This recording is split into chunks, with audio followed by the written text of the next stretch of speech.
You ask Tiger to solve. This deals with linear equations with one unknown. The final result is x equals 8. Let's solve it step by step. Group all x terms on the left side of the equation. Subtract 6x from both sides. Group like terms. Simplify the arithmetic. Group like terms. Simplify the arithmetic. Group all constants on the right side of the equation. Subtract 5 from both sides. Simplify the arithmetic.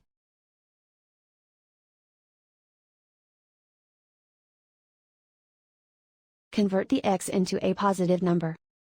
Multiply both sides by -1.